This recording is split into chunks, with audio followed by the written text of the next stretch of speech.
Okay. Good afternoon.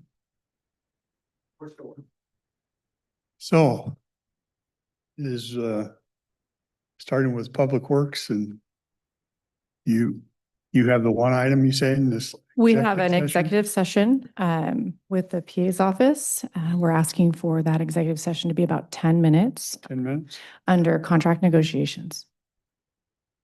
Okay, we'll take care of that first.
Okay, back from executive session. No decision is rendered. We'll just move into Public Works and Sheriff's Office. That's what I'm seeing. Already lost him, huh? Is that one what this SPAR is? Yeah. Okay. Are you gonna keep one or get back? Can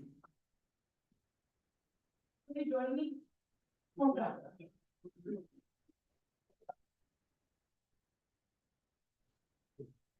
Good afternoon, Commissioners. Savannah Clement, Public Services. And so I gave you a couple handouts, and one of them is the SBAR request. And so this is kind of the new thing we're doing, which is I think it's really going to be helpful moving forward and give some context to the request that we'll be talking about today, which is the animal control building remodel scope. And we're asking for some direction and then some approval. So I'll go ahead and start. So the county decided to not continue the expired contract, and so with the Humane Society, and so the Sheriff's Office is starting their animal control side of things again, and we are seeking some larger space for these animals, some indoor and outdoor space to accommodate the animal control needs. And I know we've been talking about it a lot in meetings internally, and then here and there, the board has talked about it with the public and the community, but I'm here today to make more of an official request because the costs pertaining to this upfitting of what we're going to talk about today is not on our 5-year facilities plan. And so I'm asking permission for that to be added, and then also seeking direction to make sure that the board is okay with moving forward in kind of refurbishing this building. Long-winded way of approaching this. I was just waiting for Sheriff Thurman to get ready. Okay, so what you have is the animal control buildings remodel scope, and that is this one here that has a lot of pictures on it.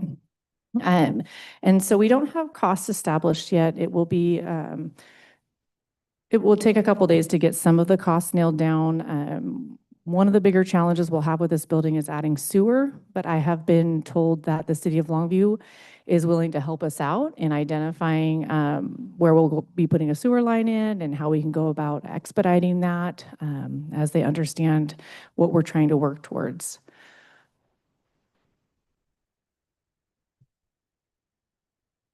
Well, if I can jump in here a little bit, there's a new project manager was assigned this week, Brian Shaw from Facilities, and we went over there this morning. It was his first chance, I think, to walk the entire building and take a look at things. So he's just getting up to speed, doesn't have any numbers. So we're looking at two things. One would be this building.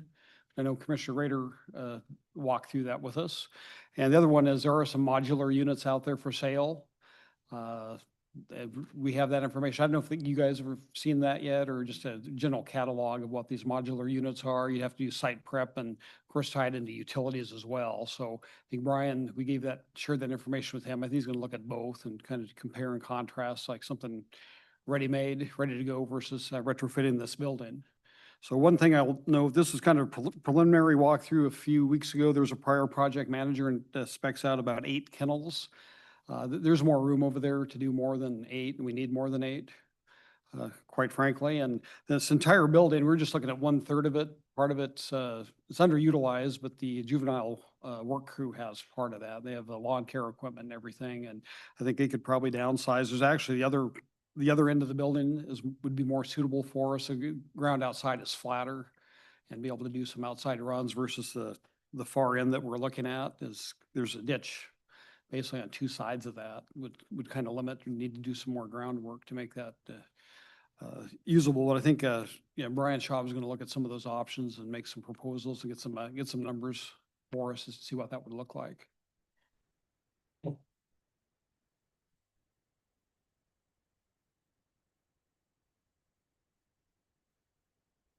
Did we get a guesstimate on how many kennels we'd be able to put into that one side? We were, this morning, we're doing some measuring. At the very least, I think we could easily get 11, 6 on the back wall, and then 5 on the front wall. That's not counting about would be the kind of the east side there where you see 4 now. We didn't count that. There's very little level ground there really to work from. But I think we could easily get 11 in that footprint. The reason we looked at that footprint is because the sheriff's office already has that space for kind of larger evidence items, and going through there, we can, I think, pretty much get rid of most of the stuff. It's been there for a number of years, kind of forgotten. But we could, that was kind of the reasoning, was it's ours already and we could make it work. But I think we could work with juvenile and their work crew. We could expand maybe into the whole building, or at the other end of it Yeah. would be much suitable. And if we did that, there was no reason we couldn't have probably 20 kennels. Yeah. Brad, the year we had the temporary kennels, how many animals did we ever have that number of animals? Well, we have had 8 kennels in there. Yeah. And I think that there's at one point I think we maxed out, we had 7 or 8. 7 or 8 at for a one few point in days, time, and- so. And for my report after this, there, I got some more information about where we're at this, with what we've done, but I think long-term, we need more than 8, I think, just Yeah. because some of these animals will have to keep more than just the 72 hours like we did in the past. Yeah, And I think our intent too would be get this up and running, then we could transfer that building there at the jail over onto this premise as well, and maintain 8 kennels there in addition to what we get in the building. so that would be an addition, yeah. It should be movable, yeah, that building. So, Well, we knew we were gonna have to spend something to do this. We just wanted to try and keep it under what the others were gonna charge us over the year.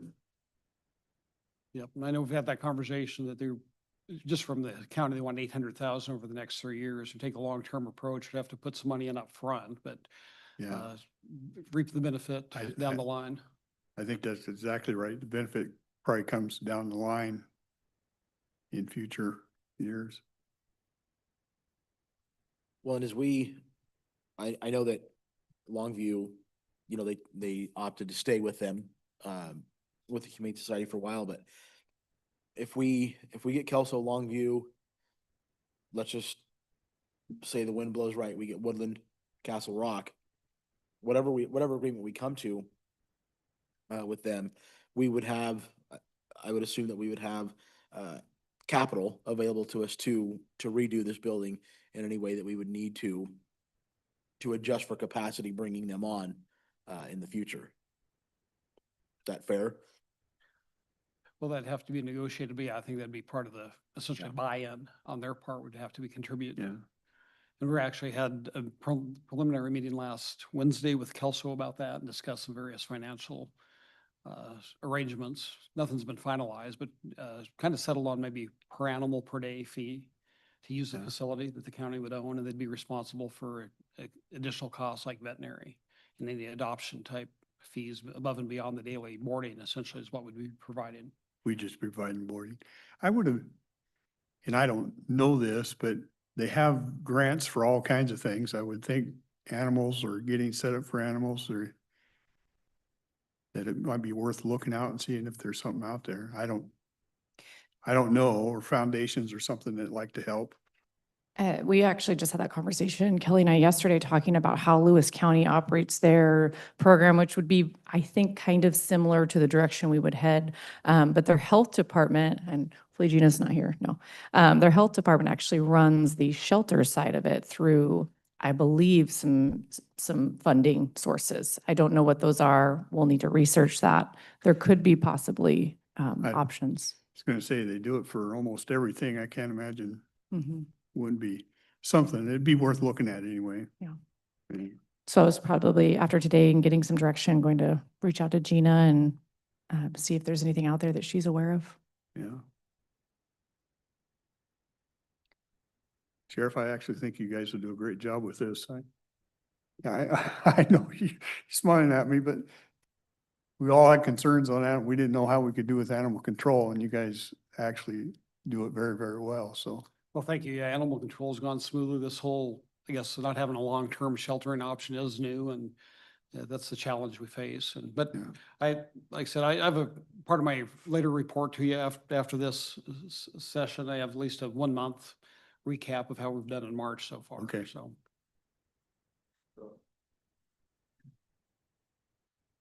Yeah, in a off chance that we get an animal that's really ill, rabies or something, is there a way that these will be isolated enough that they won't contaminate each other?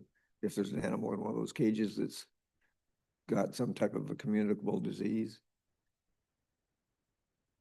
That would be the intent. With a bigger facility, we could have some separation from healthy animals and have some isolation space. So we're dealing with one now, and the current kennel, the one had kind of a skin condition, so our animal controller is keeping that one separate on the other side of the kennel from the other ones we have. So it's not ideal, but I think, yes, best practices would be to do that. And that's one of the things I know Commissioner Rader had talked with us on the walkthrough is speaking with a veterinary professional, getting some, I guess, best practices for operating a kennel, and I'm sure that would be part of that protocol. Okay, And we already are contracted with a vet that helps us with those types of things. I can comment a little bit on that. In our revised purchasing policy, we don't need to have any active contracts unless it goes over a certain dollar amount, so we're okay for now. We will be working towards on the purchasing side, working on contract with a veterinarian, but right now we're okay. Thanks. And we do have a client arrangement with a local veterinary clinic that accepts us as patients, so. Yeah. Of course, we're kind of just like the other clients. If it's an emergency, they'll get to us right away. If not, you got to make an appointment and Yeah. wait. So today with the two kind of options discussed between a modular kennel solution or kind of repurposing this building, I think either one will have costs associated with it. The ones we know about will be water and sewer. Both locations will need that no matter what we decide. And so what we will work to do is getting these revised numbers for both options. We'll come back to the board, and then we can probably talk more about budget and moving some things around. Because I know we've talked about, well, you had this amount in there already saved, we would just need to move that to more of just their maintenance line item as opposed to professional service. So we'll be back for that as well. With the modulars, do we have a specific location that we're thinking about? No, actually, part of the discussion, if wanting to go to that direction, this building that's over there is, it needs a little work to be usable. It's fine. Probably not too bad for animals, but perhaps that same footprint there, or maybe on the adjacent fairgrounds property, if that'd be allowed. You even mentioned the, I guess LT1 space is a little bit out of the way up near the gun range, but Oh, would be open to suggestions on that. We the go ahead. modulars, is this with modular, one animal, one modular, or is it multiple cages in a unit? It's multiple. There are multiple units. You can determine your size. The ones we've been looking at are built out of Spokane. And so they're commercial use and residential use. They have different options, but there are multiple kennels in one unit with indoor space as well. So if you've been to like just lost some people who house dogs. Sorry, this isn't a game, but if you board your dog, a lot of the outdoor boarding facilities locally anyway will have these types of modular units. So, sorry. And if you think about like a single wide mobile home you see going up the freeway, I think it'd be similar built on a platform like that. Yep. It's a similar footprint. They Kennel. vary from, very small to actually quite big ones. I think 60 feet might be the longest one they have. So they're adaptable. okay.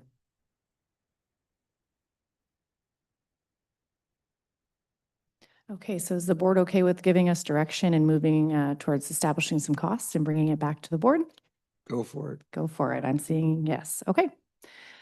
As far as facilities goes and public works, that's all I have today. I know there's some department updates, but if the board has any questions for us as far as that goes. No? Okay, Thank you. thank you. Okay.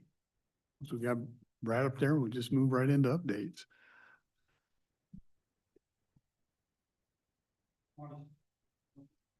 You don't have anything?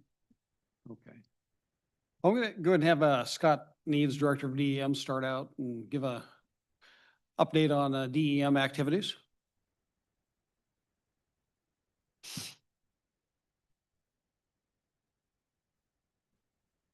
Good afternoon, Commissioners. In front of you, you should have a just some brief information that I prepared for you for the meeting today. Just take a look at last year, just kind of briefly. Our priorities were public alerting, planning, training, exercise, collaboration, outreach, and funding.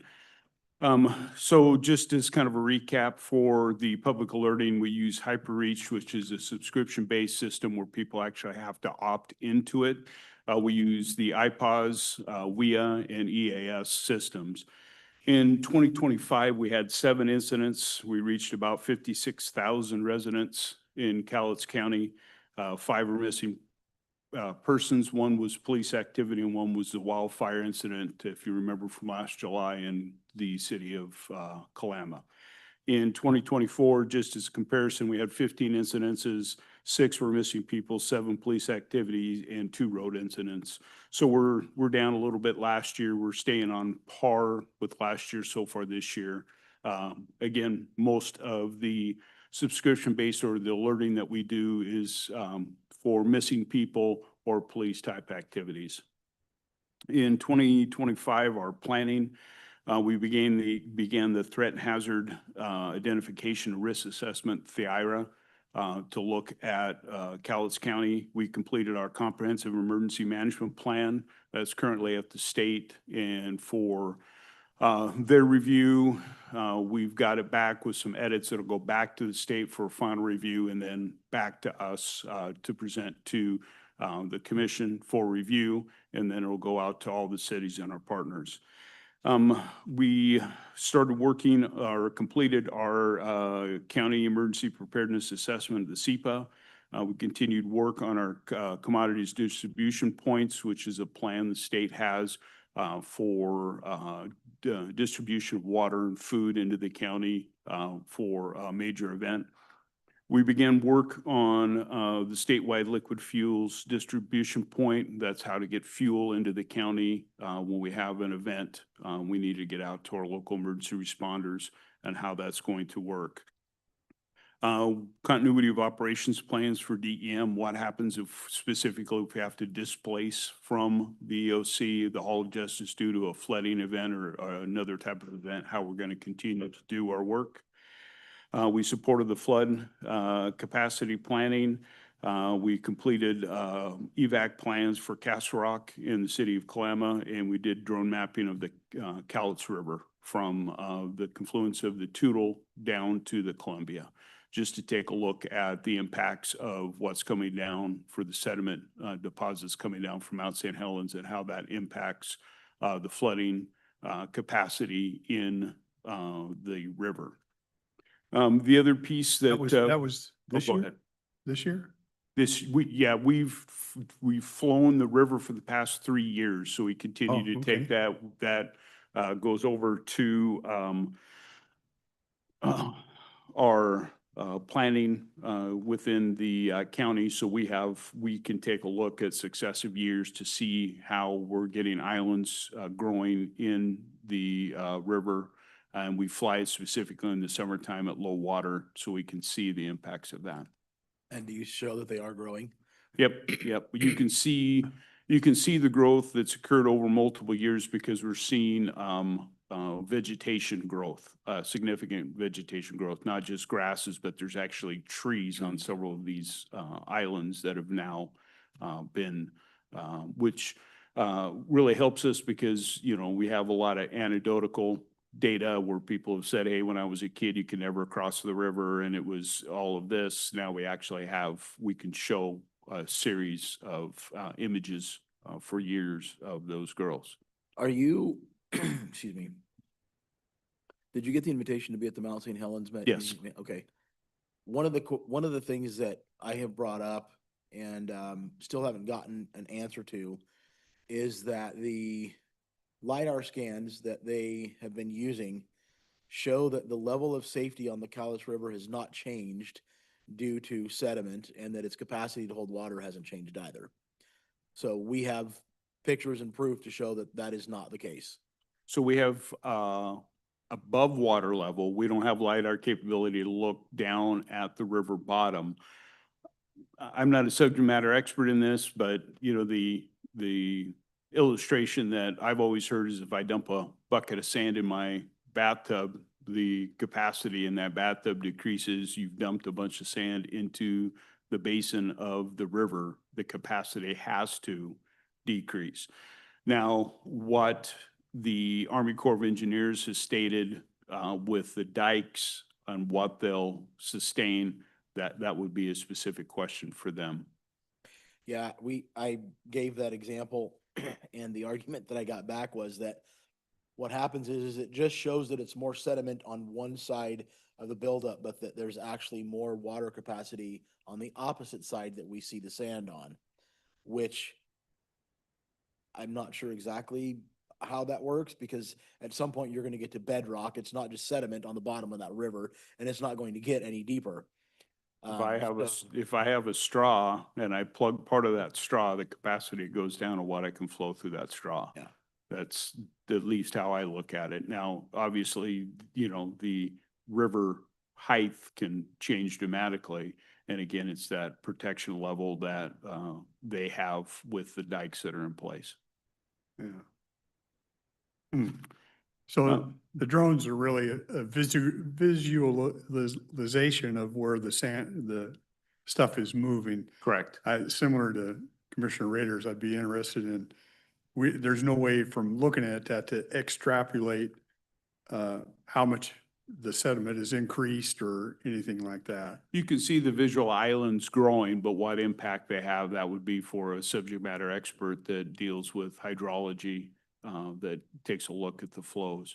I know some of the impacts that we have is we've seen the river course change at the mouth of the Toutle. Actually, the water flows almost upstream for a ways to get over all that sediment that's been dropped. We've seen eroding on the opposite bank in north of Castle Rock High School. Some of those properties are being impacted. And obviously, you're aware of the impacts to LT1 and how that's being eroded, and that's putting more sediment into the river. Yeah, I met with a couple above the high school, and they were showing the bank on the other side, and they take a rangefinder out every year just to see how much of the bank Lost. they've lost. Yeah. And it's similar to what we're experiencing at LT1, that erosion of that Yeah. bank side. Yeah. So, and that's occurring. You see it in every time if you go north on West Side Highway, as you approach underneath the trestle, you can see that island has continued to build to shift the water to the other bank. And then you can see that the deposits right there on the opposite side of the river, that growing out also. Especially when you have low water periods, you can really see those areas. Yeah. Next is our local emergency planning committee. This is required for EPA. So we do 3 general meetings a year that include training, 1 membership meeting, and then we do 1 tabletop exercise with the emergency support function 10, which is hazmat, to meet those requirements. Scott, real quick, Sure. going back to the Castle Rock clam evacuation plan, do we have a county-wide evacuation plan? We If do the- not. Okay. But which cities have evacuation plans? Currently, the evacuation plans are Kalama and Castle Rock. There's been priority routes identified in all of the cities. I don't know how deep you want to go into evacuation planning. We've just done some work with Pacific Corps and Tacoma Power and Light. They have a company that came in to look at inundation mapping and then evacuation. Those are very, very complex, hard things to do because especially in the larger cities, Kelso, Longview, of moving that amount of people in a very short time and without clear evacuation routes. And again, it's threat driven. So if we're talking about a flooding event, inundation from Spirit Lake Dam rupture or Monster Rock Dam failure, it's gain elevation. It's not necessarily leave the area. It's gain the elevation. And we have not begun work on a program to do that. That's been the discussion with Tacoma Power and Light to bring that public education piece and those type of pieces together. We're encouraging them to put together a program similar to the tsunami, the routes that you see along the coast for flooding routes in the inundation areas for Cowlitz County. With our alerting system, do we have the capability to alert the entire county in a situation like that? Yes, we do with the wireless alert WIA and the EAS. We can hit all the broadcasters and all the cell phones that set on the towers within Cowlitz County. The warning caveat to that is there's massive overreach. So if we alert WIA in Cowlitz County, it will actually be received into the Portland metro area. So we need to be very strategic about when we do that and what the alerting message is, because if you can imagine Portland metro area getting an alert that a dam failure has occurred, but it's for Cowlitz County, it's going to cause mass panic in a large metropolitan area. Couldn't your message spell out that if it was Cowlitz County? Well, again, a lot of times people will take a look at the bullet point, which is Yeah. flood, run away, not necessarily Cowlitz County restricted. So that's a lot of our messaging, how we build the messages, how we send the messages out, where we direct people to get messaging is really critical. Yeah.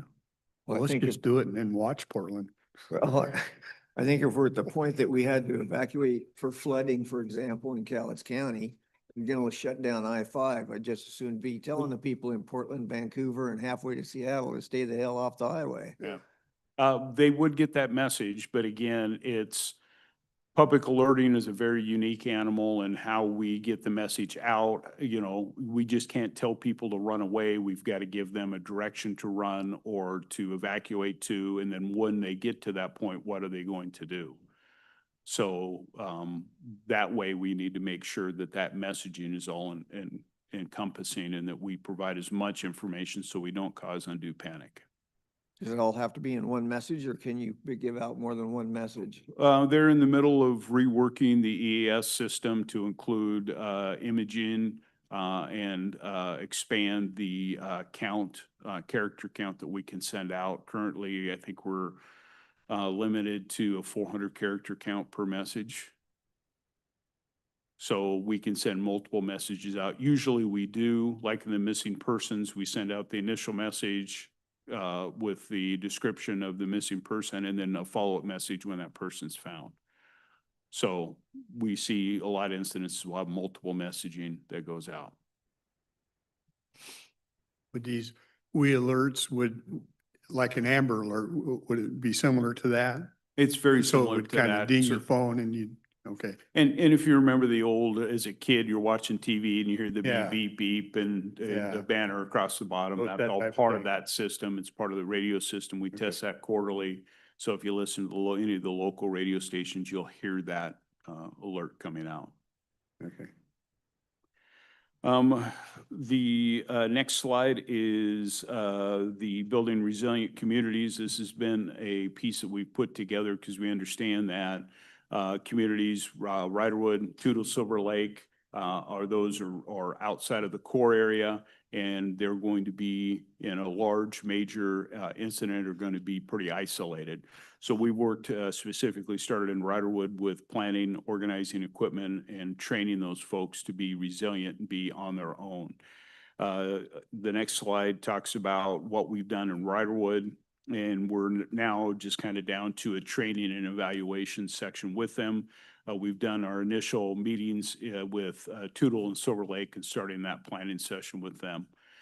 We build the resilient communities for standalone, so they've kind of got some skin in the game and they own it and how that program puts together. So we've been working with the Toutle Lake School District and local community leaders up there to put that program together for Toutle and Spirit Lake.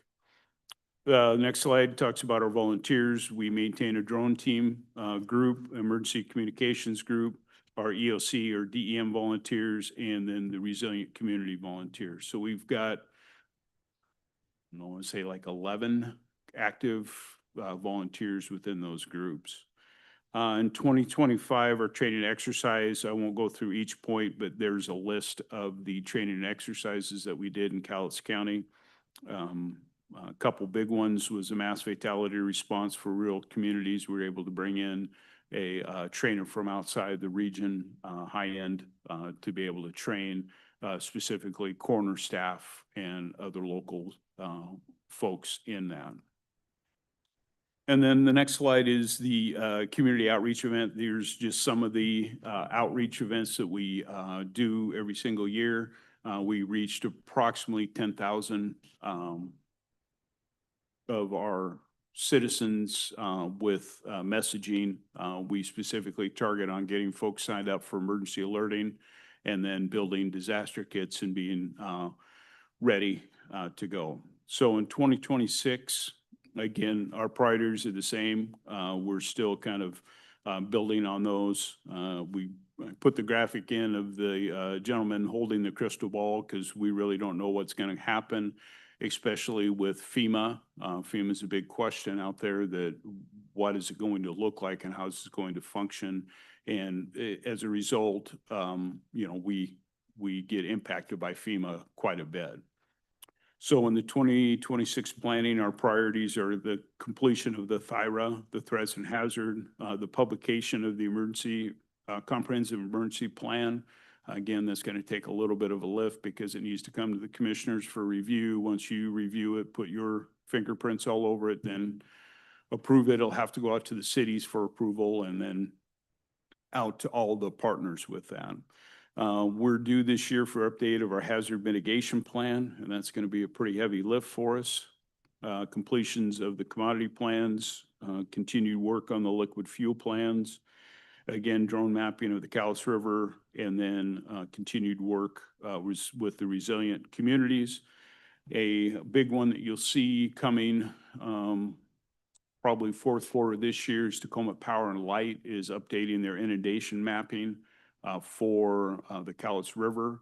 And they've done some really good work on that, and they intend to bring that out and specifically meet with elected officials and what that would look like. And then completion of our continuity planning for DEM. 2026, we're also is going to be a big year for training and exercise. We're assisting the state with the Basic Academy here in Southwest Washington. We continue to teach ICS 3 and 400 classes. I want to say we're about 60 first responders that we taught last year with the 3 and the 400 classes. We're bringing at the end of April a Homeland Security exercise evaluation program, which is not taught very much in the state, let alone in Southwest Washington. So we're pretty proud of being that. We're going to be exercising the Riderwood Resilient Community Plan. The big one for us is the FEMA. They're requiring Emergency Operations Center accreditation, which will require some skill set training for our folks. And again, that's still up in the air until FEMA comes back online and puts that together. The CPOT or distribution plan, we intend to have tabletop exercise with that. ESF 10, which is our hazmat emergency support function, do a tabletop of that with the LEPC, and then our continuity planning training.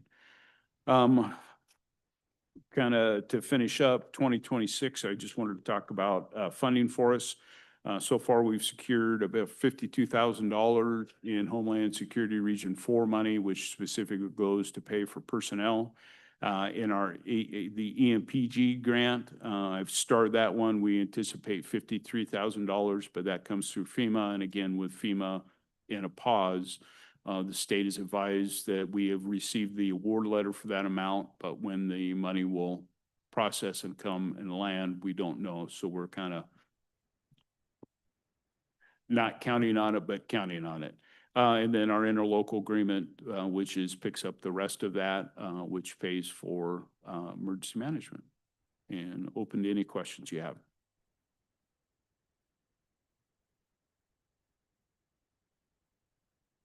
Sorry, I threw a lot at you.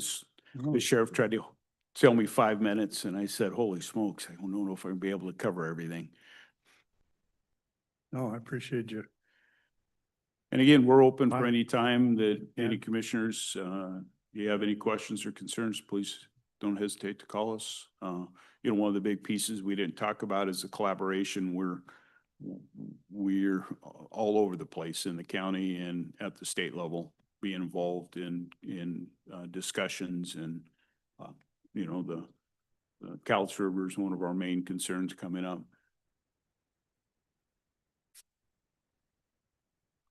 Thanks, Scott. Yeah, thanks very much. Thank you. All right, I don't know if Troy Brightbill wanted to come up and join me there. I'm going to do play-by-play, and he's going to do color commentary on our. He didn't know that, but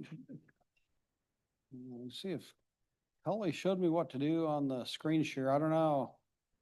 I might need some help, Kelly. Oh, well, I think I got it. Yep, it's up. Here we go. There you go. Wow. Is that an AI sunset or is that real? Yeah, that is real from Wow. a couple of years ago, one morning. Yeah, that's a real picture. So anyway, do I just swipe left, Kelly, to make that? Yep, there we go. All righty. Start out here back on March 5th, we had a department meeting at Longview First Baptist Church there. That's just a department photo showing about 60 of our folks. There, we gave out awards for primarily 2025, recognizing longevity, people reaching anniversary dates, and top performers on several metrics over 2025. So been a while since we actually got a group photo together like that. So our staffing, currently there's myself and I have 70 employees total. Currently we have 4 openings, 3 are deputy ranks and 1 is an administrative assistant. We have another opening coming up here May 1st when Sergeant Ryan Cruiser is going to be retiring. So we're actively pursuing new employees and to fill those positions. Looks like my PowerPoint didn't update. Oh no. I had additional information on here, but we had some recent promotions due to the retirement of Under Sheriff Dave Handy. We have Troy Brightbill as a new Under Sheriff, Chief Criminal Deputy Jordan Spencer, Chief Admin Deputy Jeremy Tonneson, Craig Murray, lower left. He became a sergeant March 1, and then on the right is Landon Jones, and he will become a sergeant May 1 upon the retirement of Ryan Cruiser. One of the projects we've worked on for a couple of years, I think gentlemen are aware of, is a proposed law enforcement memorial in front of the Hall of Justice. On the upper left there, you see the current former fountain location, kind of an eyesore. On the right is kind of a architect's rendering of kind of a proposal for a law enforcement memorial in that space. We gave them some feedback and are waiting for the next, edition of that. I know the project managers, a gentleman who left facilities, we have a new project manager assigned, and we're looking to do that, get that project done, not just to honor Justin DeRozier, but also the Kelso officer who was killed in the line of duty in 1946, actually about a block over here at a hotel at the time, Francis Conan. So the intent is to honor both those gentlemen with this project. And I know there was 38,000 allocated for that, and the architecture firm is going to cap their cost at 12,000. So that leaves about 26,000 for this project. And we also had an anonymous donor to the sheriff's office, $19,000 with no strings attached. So don't tell Sean Rowe about that money, but hands off. But we have earmarked 45,000 to make this project happen, and hope to get that move forward. I guess with my career ending here, I'd like to get this project done hopefully by the end of the year and beautify the Hall of Justice and recognize our fallen officers. Okay, just to report, the state opened up some regional academies, and there's one in Vancouver that occurred about 3 years ago. It's been very successful. It's a lot easier to keep our deputies. They can commute down there daily, down to Vancouver and back. They go 4 days a week. Better quality of life for them, and also our deputies, a lot of them will go down and instruct some courses down there, and involved actually in the training and observe our deputies as they go through. And regionally, I think it's been a great success, and very glad to have that option available for us to do this. So I will mention we have 2 in the academy now, and they're going to be graduating April 16th, a Thursday, 10 a.m. If any or all of you guys would like to go, let me know and we can arrange that. It's down at a church, East Vancouver, and it's usually about 30 officers graduating and a lot of family, friends, and law enforcement there. It's kind of a big event, 300 to 400 people there. So if you're interested in going and being part of that, it's neat to see. So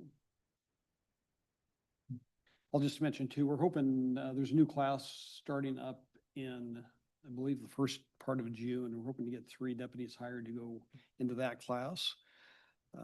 Our canine program, we have Deputy Aguilar and Kilo, the drug dog. They've been a team here for, I want to say 5 or 6 years. They're still active. On the left-hand side, we have Deputy Engabo and Milo. Milo was the dog we got here about, I think, a year and a half or so ago. Deputy Spalding had him. Deputy Spalding promoted. So we reassigned the Milo to Deputy Engabo, who'd been a canine handler in the military. So they both went through some training together to get become a team, and that's working out real well. And picture there, that's a Red Canoe Credit Union making a donation to the program, and several other groups. Kiwanis did recently as well. So we got a lot of community support. Citizens will send in money just to support our canine program. So I remember when you brought both those in, Milo, when he was fairly new, impressive animal. He didn't care for Arn. He gave him the evil eye. no, he was, I can bring him back if you want, but I he's said, pretty Arn, I intimidating. wouldn't pet him if I I think I was relaying this story to you because he's not a German Shepherd. He's a, Belgian Malinois. yeah. And they were showing a video of the difference between a Shepherd and a Belgian, and they had this room and a person on the far end of this room, and in between there were all these chairs and stuff, everything in the way. And the German Shepherd worked its way through all that. The Belgian, he just went over the top of everything. Just boom. Yeah, pretty impressive. They had a successful search yesterday down in Woodland in the industrial area. The guy tried to hide from Milo, and we caught him, and it didn't work out too well for him. This year, you may have mentioned or familiar, we have an animal control program. Have you heard of that? Are you familiar with the program we have going there? This touches on, and this, I updated the slide, but didn't make it to my thumb drive, I guess. This is a kind of a slide from, I think, the last presentation. And the picture, though, on the lower right, that's in the packet you have. That's the building we're proposing to maybe do remodel for. But I'm just doing this roughly by memory for last year. I've given you gentlemen the statistics, but I think last year we took 296 animals to the Humane Society. I think about 120 of those were cats. So just shy of 300. Additional 700 animals came in across the counter. Citizens brought those in, and the Humane Society accepted those. And out of those 700, I think the vast majority were cats. So that was for the stats for last year. As of, this current month, March 1 to today, we've been active without having the long-term shelter program going, and taken in 12 dogs. 7 of them have gone back to the owners. 4 have either been transferred or I'll call it the transfer portal to adoption agencies. And we have 1 that's on a 14-day hold due to neglect. I think we have about another week left. If the owner doesn't claim that dog, then we'll get him ready to go, like I said, into the transfer program. We had 1 was a pug mix that the posted was lost, and on our website, and these groups must follow this. There's a pug rescue out of Seattle contacted us and said, we'll take it. And the time was up, 72 hours had passed, and they came down, didn't want anything, no expenses or anything. They gladly took that animal for us. And the other 3 we're currently working on is with a local rescue that is working on a couple of them are going in for veterinary shots, getting fixed here over the next couple of days, and they'll be transferred out. So we're hoping, keeping our fingers crossed here, that soon, actually either the owners will claim them, or we'll get these nonprofits to adopt them out. So far we're on pretty good track there. So it's not the busy season yet, and that's only 1 month, but Yeah. that's the plan we're working on, and so far it seems to be working good. So, and again, I had a good slide for you on this one, Pacific Corps, but we have a new deputy. Deputy Pattison is working up there, and asked him to send me a picture. And said, want a picture of the bathrooms up there in Cougar and also you smiling? So he took a picture of himself smiling in the bathroom. But the bathroom up there, gentlemen, remember Pacific Corps owns those, and they had an agreement with Port of Woodland to maintain those. Here a year or two ago, they were going to shut those down due to Port of Woodland didn't want to maintain those anymore, but Yeah, the county and we- stepped up and Parks is doing that. And Yeah, Parks is doing it. Deputy Pattison says those are being maintained. I think it's a great benefit to the Cougar community and visitors to the county to have that facility down there. Pacific Corps, we have a contract with them for one full-time deputy year-round up there. And then also in the summer, they fund overtime patrols on weekends for our deputies to go up there and patrol the campgrounds. And there's 3 campgrounds up there. They can get quite busy in the summer. And one, Beaver Bay was shut down. Their bigger one was shut down last year for remodeling. It's back open. It's going to be open this year. So they've actually expanded the number of shifts, I think, by about 10. I think we're going to be down there for about 41 shifts between Memorial Day and Labor Day. They do those on the weekend, the evenings. So we'll have deputies down there dealing with a lot of people, and especially when you count the day use that come in on nice days up in the Lewis River area. It's can be thousands of people up there, and it makes a big difference. It's good that they partner with us and have law enforcement up there. We have a new deputy doing the neighborhood resource response. And that is Deputy Gladson's doing that, took over for Deputy Harris. He's working with the road department and building and planning, dealing with nuisance recreational vehicles, garbage dumping. Helps out on road crew issues, particularly when they're doing the striping and chip sealing and all, help with them with traffic. It's a good program. I had another update that didn't get that slide for you, but the Walker Road situation, which you gentlemen probably had heard a little bit about. Oh, yeah, the yeah. Cowlitz, there's been some movement on that here in the last week. The gentleman who took legal action to remedy the situation went to court. The person did not comply, was found in contempt, which really didn't mean anything other than the judge, or is it Judge Commissioner, gave the person, the plaintiff seeking relief, permission to go in and clean things up. So over the weekend, he went in there and cleared out a shoulder area along the road, and had some pictures and video of that. But it's a big improvement up there. So I mean, that's the way it takes. Sometimes it takes time. They got to jump through the hoops. It's a private road, but There was no issues with the citizens moving the stuff.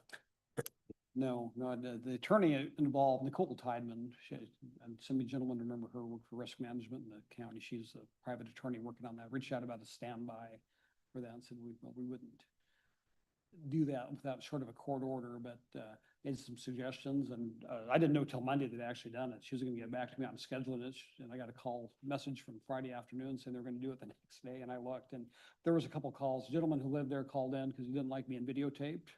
That was and somebody else complained because they were blocking the road, cleaning it up. But yeah, there was no altercation or anything on that. Good. So I'm not sure if there's more work to be done. There's some junk vehicles along there, but it was a big improvement over. It was a long row of pallets. Yeah. It was big. Yep. Quick picture about our marine program. We have 3 boats. One we keep moored at Kalama Marina for Columbia River response. And then we have 2 other smaller ones, a Rogue for rivers and some of the lakes, keep that on a trailer, and a smaller John boat too, which is about, I think about 14 feet or so, that again, for lakes or certain river responses.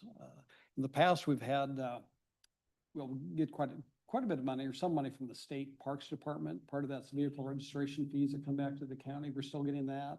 There had been some federal money through the Coast Guard to do patrols. That money is kind of dried up this year, I think, due to some of the maybe, I guess, federal administration's view of our immigration policy. Some of that money is off the table this year. So we're going to be limited on the number of patrols we can go out and do.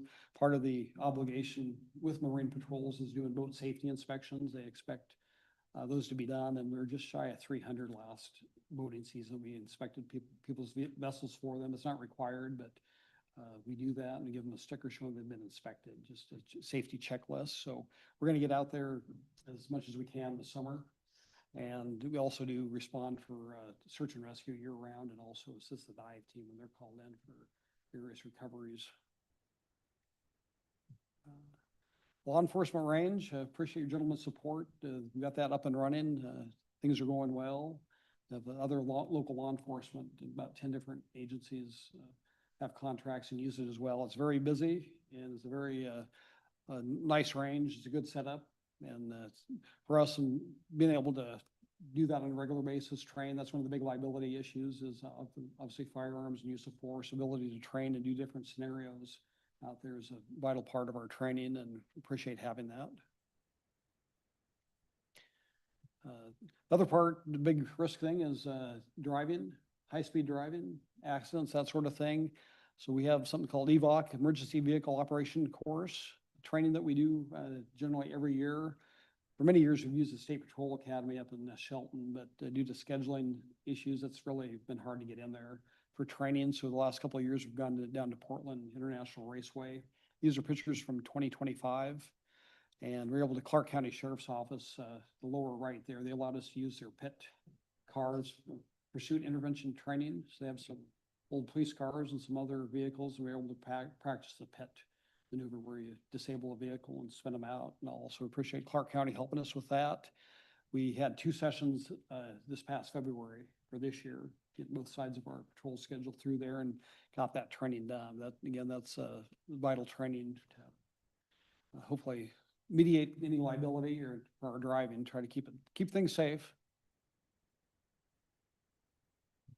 Our behavioral health unit, we have 2 people working there. Have that staff Monday through Friday. And again, that didn't make my update to that didn't show up. But I think they responded about 169 calls for service last year, dealing with mental health folks and trying to help to keep them off the radar. It's we've talked about that. It's a big push nationwide to have people embedded to avoid trips to jail and trips to the hospital if we can. Try to keep these folks off the radar. So they do a good job with that. We also have a peer support team that was developed here about 4 years ago with conjunction with the chaplaincy and received a grant from the local healthcare foundation to get the initial training, got people selected. So they do some annual training. They're there for their peers, people dealing with personal or professional issues. They're a resource to either help them or direct them in the proper direction. We also have a app that's through the State Association of Sheriffs and Police Chiefs called the Cortico app. The state funded that for law enforcement. Just a list of resources. There's higher risk of suicide, mental health issues, and trying to keep people healthy and retain them as productive employees. And this app, they have it has their peers contact on there, chaplains, and various resources for any number of issues, whether it's marital issues, gambling, substance abuse, sleep, and that sort of thing, and a list of therapists. That's just something available to them and something we do for our folks. Also, we have a reserve program. We're proud of them. 7 reserves currently. The state has not made it easy to train new folks with the training requirements. A lot of these folks have been in for a number of years and they've been trained. They're trained, commissioned deputies, and they're kind of dwindling as time goes on. We looked at trying to do another class, but it's pushing, I think, 400 hours of training to try to get these folks certified and through a test and to try to, if these folks have lives and jobs, otherwise try to do that on a part-time basis, get that training. And it is pretty demanding training as well. So it's about half the time commitment that full-time officers go through the academy, but still it's a major commitment. And they do come out of that certified. We looked at that, talked about that. Maybe in the future we can see what the landscape is, but the push from Olympia has been more so to try to eliminate these folks, volunteer folks like this, and they make it difficult to do. Also have a vibrant search and rescue. 3 groups compose that in addition to the reserves. You also have search and rescue, the dive team, and amateur communications folks. I think altogether there's about 100 folks there that in an emergency we can call on them and they come out and help us out. And the process, I mean, it's a great resource for us and also it saves the county a lot of money. They relied on just the sheriff's office or paid employees we just be delayed, expensive, and just couldn't bring the expertise. These guys live and breathe this stuff. They're out training and they currently, every year they do an academy. And I know I was over here a few months ago and spoke to them. It's about a 4 or 5 month program to get them a basic certification in search and rescue, but they're a real vibrant, group and kind of the envy of I think the state. Actually, they have a facility and a lot of people work with them. Something that's came up again through the chaplaincy, they're called first responder rest stops. We have 3 in the county. One's at Robert Gray Baptist, one's in Castle Rock Christian, the other's at Longview First Baptist. And these are rooms dedicated for law enforcement to stop by. The churches fund it. They have snacks there, have a bathroom, a place for officers to relax or, work on reports where they don't have to worry about being bothered or somebody sneaking up on them, and appreciate the churches doing that. Those have been quite successful. Some of the other things we do, interact with the community, shop with a cop. The Walmart helps fund that, and we do that every December.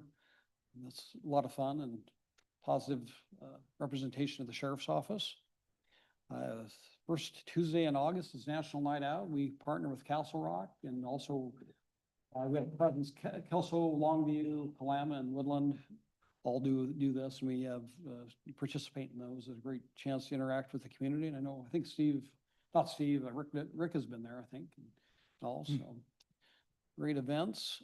Special Olympics, we interact with them throughout the year, play volleyball with them, do the torch run. A couple times a year, they'll go off to state games and meet downtown Longview in a parking lot. They have a big bus, and we'll show up and see them off and escort them out to the freeway just to support those folks.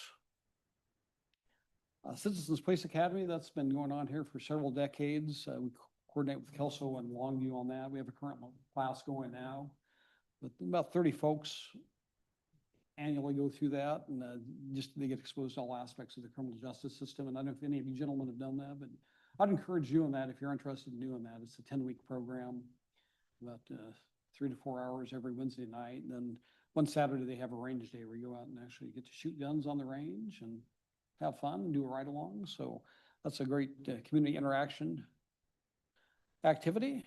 And last thing I have there, it's the 250th anniversary of the country. And I know we reached out to some badge companies. They're trying to sell stuff. You see it throughout the country, different things honoring that. And one of the deputies was interested to put together a design, and deputies at their own expense are buying these, and we're going to get them in May and wear those the remainder of the year, just acknowledging our 250th anniversary and the keepsake for them for their career that they worked here during this year. So other than that, I'm sorry I cut Troy out. I don't know if Troy had anything to add or fill in any statistics or. You did great. All righty. So just show him how it's done. So next year he can be here. So, other than that, we have Julie Harris from Records come up. I don't know if you had any questions on our programs, or hopefully there's no surprises in there, I would hope. No. Appreciate you going through everything. And this is Julie Harris, our records manager. It just has a report on the activities of their department. So you have an idea of what the records does. We currently have 10 record specialists working in the office. Everybody is finally off of training and on their own. We've moved more towards everybody is doing multiple tasks, every task to try to make sure that we're all cross-trained. And we honestly need that just because of the amount of work that they do every day. For 2025, the department processed 2,392 consent pistol licenses. In 24, we had 1,964, so that number has actually went up, which I was kind of surprised when I told the staff on that. And in that process, that involves running the person, make sure they don't have any warrants, make sure that they're clear on their criminal history or have no prohibiting charges and arrests, convictions on their criminal history, making sure that their mental health is in a state that they can have a firearm. So there's multiple things the girls have to review when they're going through that process. And they also are fingerprinted by our front office staff. For 2025, we had 1,798 reports that did not have arrests and 1,513 reports with arrests. So every single one of those reports that my staff has to make sure that all of the information has been entered correctly And then we report it to, for IVR, so incident-based reporting to the federal, so that they can have that statistic data. And I believe some of our grants potentially be pulled from that data.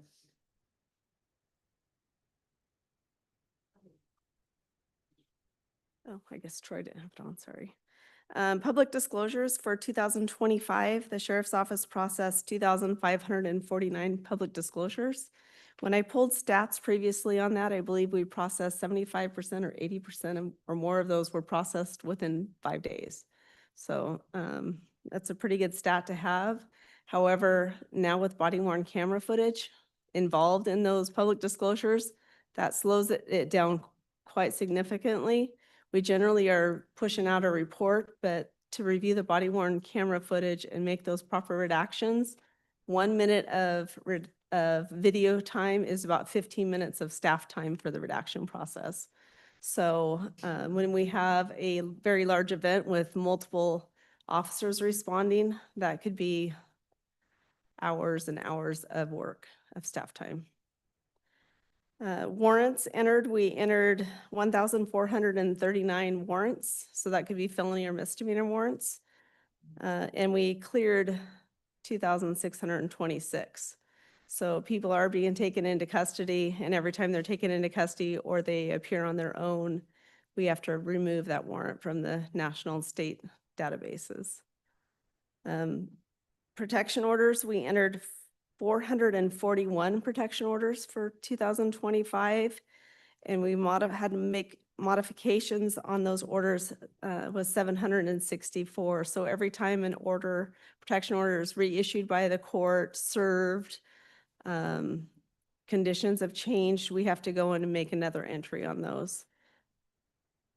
And then we also served 73 protection orders for could be out of county jurisdictions or within our county, but they're not sheriff's office orders for entry. So we served 73 of those and had to make a modification on that. The sheriff's office entered 390 stolen vehicles and removed 89. So all of these things that I'm mentioning also have timelines as far as how long we have to get that information in and out of the system. We entered 156 missing people and cleared out 131 missing people. So those are some of the main functions of the records department, but we're also assisting officers on the road. We could be doing searches for them. There's multiple other little tasks that the girls have, following retention. I have one gal that handles all of our retention stuff. And so she's going through case files and making sure we're following retention. We have juvenile destruction. She has to follow the state RCW to make sure that we're removing that information. So those are some of the main functions. Some of the new things that we've moved forward on, our protection orders and our warrants are 100% digital. So we no longer have cases on those paperwork at all. Everything is digital. We're printing it to digital format. We're saving it digitally. We're emailing it. So got away from the paper on all of that. The sheriff's office, we also implemented a new civil database recently. So our civil program was currently in an access database that was unsupported by IT. And so we have just started implementation of that as well. Last year, we started with a sex offender registry in Spillman as well. And so we're still moving forward on that and hoping to have that whole entire process digital as well and get rid of all of our old paper files. Julie, going back to the change that you're making in your data software that wasn't compatible, the new one is compatible with IT? The new one is supported by Spillman. So it's all our law enforcement database. So we have Reliable Solutions, which is our kind of our in-between Motorola and us. There are more like our IT for that database. So. Julie, and you mentioned the timeframes. I'm assuming those are probably legislatively driven or Yeah. court driven, or probably a combination of both. Combination of both. Some of them are CW, some of, like State Patrol sets access guidelines as, like missing people, how long we have to get Okay. those entered in the system, warrants, protection orders. All of those have a certain amount of time. And as soon as we know something has been recovered or someone has been located by access guidelines, we have to remove that data immediately. So. And then we also support the outside agencies after hours and on the week, so the weekends after hours, Longview, Kelso, Castle Rock, Clem, and Woodland. And there are times when they are understaffed during the week that we're also helping them out with some of their tasks that need to be taken care of that have those timelines on them. One of the other things that we've just recently implemented was we have a link in between our digital evidence program and our Spillman or Flex, which is Flex program, so that it'll actually show that we have digital evidence in that program, so that's linked together now. So that was it's nice for our sergeants, especially when they're reviewing reports, to know that, if someone does or does not have digital evidence and they know what to look for. So that's been super helpful. But like I said, the body worn cameras are great, but they have added significant work to my department for public disclosure. Have you moved primarily everything over to digital at this point? For Your work, everything that you're doing? as much as we can, yes. Yeah. Yes, that is my goal. Eventually I would love to have all of our incident reports just 100% digital. So that's the goal. I'll say our deputies have to use a paperless system now. Everything is electronic through the computer. Just occasionally we have orphan documents, a hard copy of something that comes through and that'll be scanned in. But yeah, they've eliminated many, many rows of files of hard copies and went digital as much as possible. So one of the other things that we're also looking towards is, eventually having our deputies entering in their own evidence. So currently they have to write out a form and then it's turned into the evidence officer and then she does her stuff with the evidence. But hopefully for the future, they would be able to do that themselves and then keep that paperless as well. So I think that's it, all I have. Unless you guys have questions about records. No, thank you. So, yeah, they're very busy and just servicing the local law enforcement evenings and weekends. We do have contracts and they pay for that. So just so you know. Yeah, We had some money in on that, but they not only serve law enforcement, they also carry out things for the courts, the arrest warrants and protection orders as well. So they're a vital part of the criminal justice system. And is that for all of our municipalities in the county that we support them on the weekends? All the- Woodland, all the Castle cities. Rock, Kalama, all of them? Yes. Evenings, weekends, holidays. yeah. Yes. In all felony charges, we enter all warrants for all agencies. And we also enter misdemeanors for Washington State Patrol and Fish and Wildlife. Issued out of district court, so. Thank you. I'll just wrap up, just want to let you know, last year we had 30,665 calls for service. That's through 911. That's not counting the people walking into our front counter for fingerprints, concealed pistol license and that sort of thing, and numerous phone calls. And also very busy. And some of the highlights, don't want to bore you with statistics, but we had 120 DUIs last year. There's 146 death investigations, but only one homicide, which is good. We like that. In terms of fraud, that's a kind of a big one. Just seems to be a growing category for us. We had 350 fraud reports, 140 sex offenses, which Wow. a lot of those go to our detectives and they're very busy. That's probably 75% of what they do. And our detectives just investigate sex offenses, primarily child abuse cases, physical and sexual as well. Our SWAT team, which we do cooperatively with Longview, Kelso, and Castle Rock, we had 14 missions last year. So just a little snapshot of a few statistics, what we do. Very busy and doing a lot of work. Ask a lot of our deputies to be knowledgeable on a lot of issues and make some difficult decisions, sometimes on, very short notice, split second decisions, but I think we got good people working for us and just give them the proper training and equipment to do the job, and I think they're serving us well. So I think that's it for our wrap up. If you had any questions or. No, I would concur with you, Sheriff. I think you got a lot of good people do a lot of good work. On the sex offenses, these are predominantly children. I would say probably so, yeah. Yeah, the majority of them would Okay. involve children.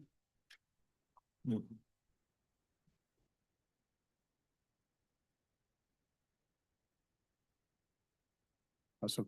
Thank you, sir. Thanks. All for right, thank you.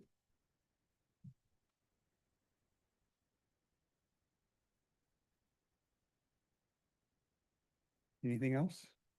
All good? All good? Okay, we